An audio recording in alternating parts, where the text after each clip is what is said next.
João Piccioni por aqui, passando para comentar a decisão do Federal Reserve de amanhã, né, que vai decidir aí as taxas de juros nos Estados Unidos. Bom, sem sombra de dúvida, o consenso aponta para mais um corte de 25 pontos.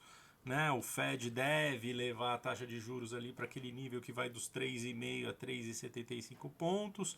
A probabilidade dos agentes, a expectativa diante desse corte de juros é alta, né? De acordo aí com a CME e a Reuters, isso já está beirando ali os 89%. Cenário alternativo é manutenção. Muito difícil de acontecer nesse espectro, dado que a gente está vendo, sim, esse mini corte de juros, esse mini ciclo, né, de corte que tem muito a ver com aquela ideia do insurance cut. Já cortou os 25 em setembro, cortou 25 em outubro e deve cortar amanhã, agora em dezembro.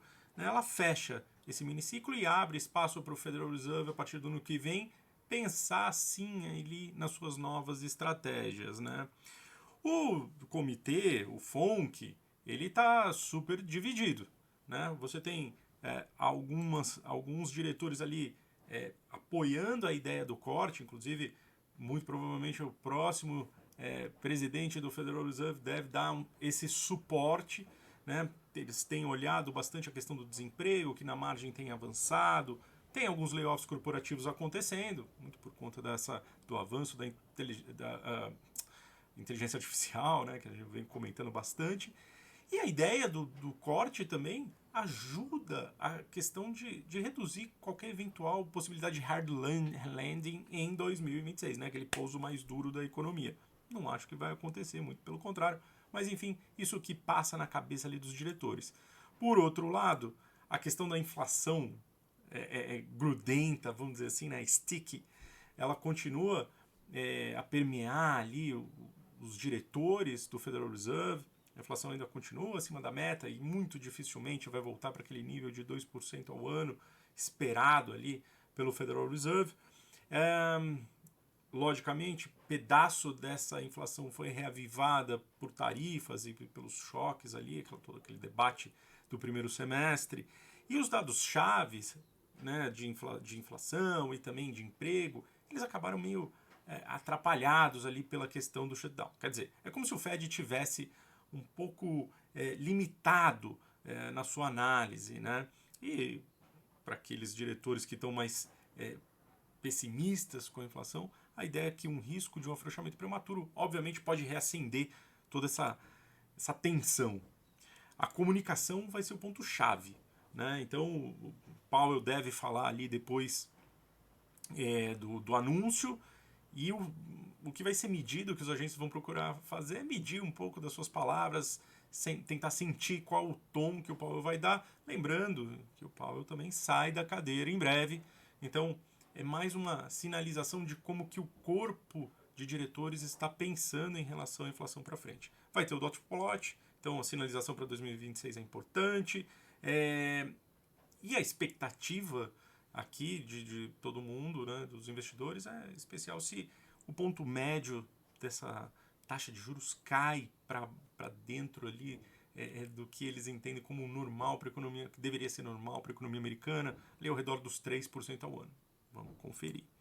A metáfora que vale dessa história toda é o Fed continua dirigindo ou se coloca numa posição de direção com um para-brisa mais embaçado. Não sei bem se é isso que está acontecendo, mas é nessa posição que o Powell vem guiando ali suas decisões mais recentes sobre política monetária. O mercado, ele tem aí algumas narrativas para frente, né? Esperava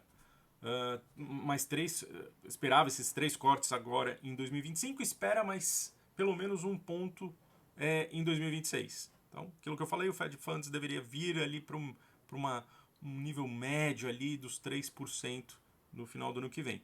Isso é um desenho muito bom para a economia, muito bom para os mercados financeiros. É um desenho de soft landing, pessoal, e que destrava, traz de volta a ideia de um Goldilocks 2.0. Acho que é isso que a gente tem que ficar na cabeça aí para o ano que vem. Né? As 3 grandes narrativas que precisam ficar atentas, e aí principalmente por conta desses discursos que vem ali do Powell é se esse vai ser um hawkish cut, né? Aquele corte mais duro, falando assim, olha, eu tô cortando, mas eu tenho medo, né? Ou se vai ser um dovish, né? Que daí vai sinalizar uma retomada do risco, ou no cut. No cut, difícil, não vai acontecer. É o trade-off entre seguro contra a recessão e a questão do risco inflacionário. E aí o quanto desse pivô, né, dessa transição entre um ponto e o outro já está no preço. Né? Isso tudo vai ser avaliado. E as implicações para o mercado, que eu acho que vale a pena a gente ter na cabeça, né? Um corte, um discurso mais dovish, vai levar mais cortes à frente e muito provavelmente o mercado vai se animar, né? O dólar vai ceder mais um pouquinho, na margem, tá? Não acredito que o dólar vai perder muito mais espaço do que já perdeu esse ano. O Treasury, ele deveria ali fechar um pouquinho, a ver, né? Bolsa Americana, com certeza, volta a ganhar um pouco mais de impulso.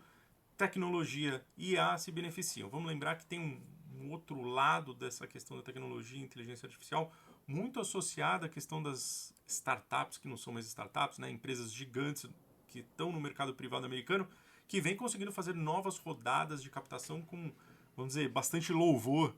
Né? A gente viu, inclusive, uma das startups aí, que tem uma brasileira entre as fundadoras, captando bastante dinheiro, né? Com uma competidora ali do Polymarket. Enfim, a gente está vendo esse movimento. O Reflation Trade continuaria a acontecer, menos talvez pelas commodities, mais focado ali no ouro e prata. Acho que ele sim tem um espaço para continuar andando. Se o discurso vier mais rock, mais duro, né, talvez essa reação mais positiva se dissipe. Né? O mercado ele tende a funcionar ali nos seus trancos e solavancos. Né? O dólar vai se manter mais forte, né? Isso deve sinalizar uma força para a moeda americana, mas rapidamente acho que o mercado volta para a questão dos lucros, né? Então foi todo mundo já começar a pensar no ano que vem, começar a pensar como que o lucro corporativo vai se desenvolver. Sem corte, uma manutenção, eu acho que fica tudo mais ou menos estável. Tem uma ideia de realização de bolsa no curto prazo, o mercado está um pouco mais volátil nessas últimas semanas. Alguma rotação pode acontecer, mas eu não vejo isso como, vamos dizer, algo que muda a dinâmica dos mercados aí para a entrada de 2026, para, vamos dizer, caminhada das bolsas a partir do ano que vem. Bom, em relação à nossa alocação, pessoal, o que a gente deveria pensar? Reforça aquele cenário base que eu venho defendendo já há um bom tempo, né? O corte de juros ele é um insurance cut, mas ele traz essa questão do Goldilocks, destrava as economias, destrava a economia americana principalmente e abre espaço para as demais continuarem ciclos de flexibilização monetária. Então, essa dinâmica é favorável. O macro e o micro, ele são importantes, aliás, são eles que estão guiando ainda a economia, né? O Fed, ele continua se guiando ali por indicadores que já são um pouco mais atrasados, um pouco mais antigos, e a economia continua sustentada tanto pela shadow economy e por conta dessa agenda de pró-crescimento. Né? Os investimentos em IA continuam a crescer, continuam a avançar. A gente tem uma eclosão de negócios voltados para o consumidor agora, algo que tinha meio que saído do mapa nesses últimos anos.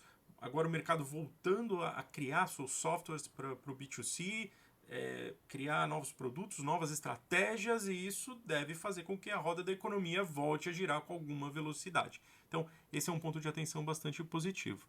Em relação ao posicionamento, pessoal, eu continuo bastante construtivo com Bolsa Americana, principalmente tech e inteligência artificial. Acho que a gente tem um caminho ainda a crescer, um caminho ainda a ser aproveitado ao longo desses próximos meses, né? Acho que toda aquela parte que está associada a essas grandes empresas privadas que estão colocando muito dinheiro para trabalhar, estão tentando escalar os seus negócios, isso deve acabar empurrando um pouco a economia.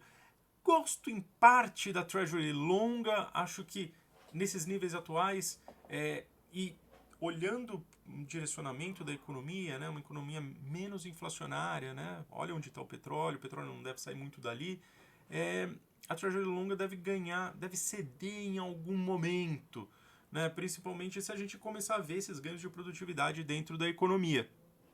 De novo, é um ambiente para o cenário que vem, vamos ficar de olho. Não acho que a Treasury longa vem muito para baixo, tá? Mas ela gera aí um resultado, um retorno interessante para as carteiras. Mesma coisa se a gente parar para pensar um pouco em relação aos nossos juros reais aqui no Brasil. Quando a gente olha para o tático, acho que os emergentes ainda vão se aproveitar. O Brasil é um grande trade, né? A gente viu isso acontecer agora em 2025. Ano que vem um pouco mais difícil, um ano que a gente vai ter pesos e contrapesos, né? Até escrevi recentemente a última newsletter, né? O Ibovespa a 300 mil pontos, possibilidade ou delírio, né? Não acho que nós temos uma estrutura favorável para a Bolsa Brasileira continuar avançando rumo a esses 300 mil pontos, ou seja, não acho que é estrutural. Eu acho que a gente tem um movimento mais de trading a ser aproveitado. Ano que vem, ano de eleição, é bastante complicado. Existem diversas variáveis aqui que vão entrar agora no jogo, né? Tem lá a questão tributária bastante importante, essa tributação da camada mais rica, como que as pessoas vão reagir em relação à sua alocação dos seus recursos. Então é algo que a gente precisa ir mapeando para justamente pensar em Bolsa Brasil. Por outro lado, eu vejo em outros mercados brasileiros, principalmente o mercado privado, uma oportunidade meio que de ouro, vamos dizer assim. A gente vai começar a perceber várias empresas que eu tenho colocado, pensado bastante aqui, várias empresas de um homem só, vamos dizer, modo de dizer, obviamente, né? Mas vários negócios brotando e captando recursos e de repente se reinventando, né? Então esse é minha perspectiva para frente em relação ao Brasil. Acho que a gente tem oportunidade nesse mercado privado que muitos aí não estão, não conseguem acessar ou enfim não estão muito de olho. Eu acho que é por aí que a economia brasileira vai acabar se desenvolvendo, menos ligada à bolsa de valores necessariamente. As empresas que estão lá já são empresas muito antigas, empresas que já estão postas, que já estão no seu lugar de conforto, vamos dizer assim. Algumas nem tanto, mas a gente sabe que elas têm um colchão ali para sobreviver por esses momentos mais conturbados de economia. Então, atenção pessoal, o ano que vem acho que vai ser bastante interessante para investimentos de risco. Lá fora a gente precisa montar uma carteira bastante interessante, focada nessa tecnologia, focada no que vai trazer ganhos de produtividade. Tem muita coisa positiva pela frente para ser divulgada e para, enfim, para a gente aproveitar como oportunidade. Bom, gente, era esse o vídeo de hoje. Até a próxima. Valeu!